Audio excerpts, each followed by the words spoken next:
Baffling murders, fascinating plot twists, and remarkable camera work all contribute to this spellbinding, time-honored film noir, written, directed by, and starring Orson Welles.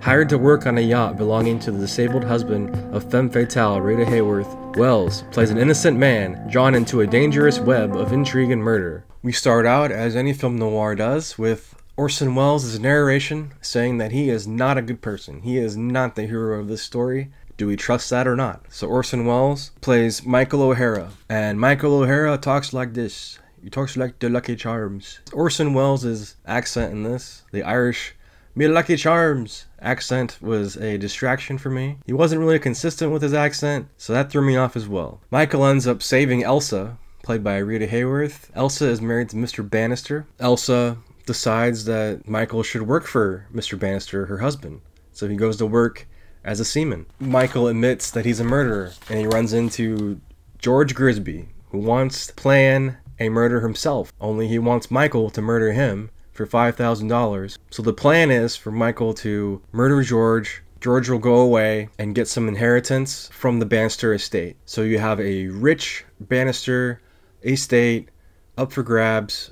George Grisby wants a taste of it. He has some sort of insurance policy because he works for Mr. Bannister, so he wants to frame himself as a dead man so he can collect and retire and move away to the islands, while Michael and Elsa have the same idea, where Michael and Elsa run away. Plot twist: it turns out that Mr. Grisby has been murdered and Michael is framed. He's framed for the murder. So then they go to a jury. Mr. Bannister represents Michael in the courtroom. Twists and turns and deception that I don't really want to spoil for you guys, because I think you guys need to see Lady from Shanghai if you haven't. But it ends up with this amazing empty carnival climax where these mirrors surround Michael and Elsa and Mr. Bannister.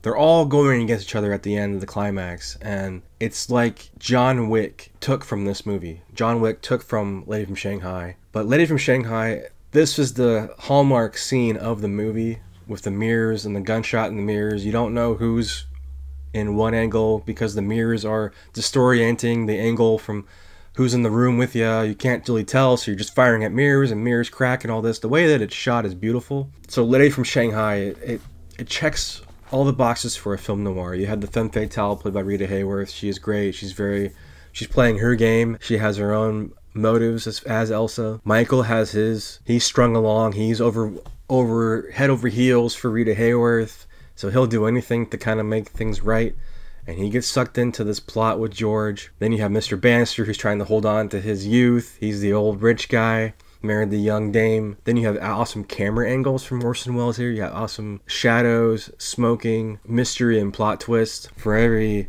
great moment, there's sort of a drag. It's not a perfect movie, but I'm still recommending it, and I hope we get a disc that has special features. Oh wait, it's coming in January?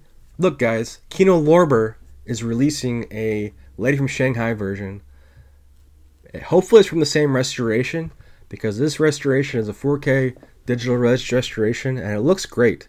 This is from Mill Creek, but again, no special features.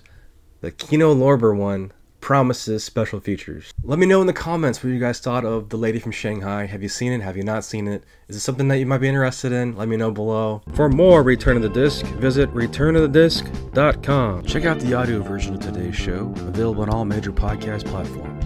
And be sure to subscribe to the YouTube channel.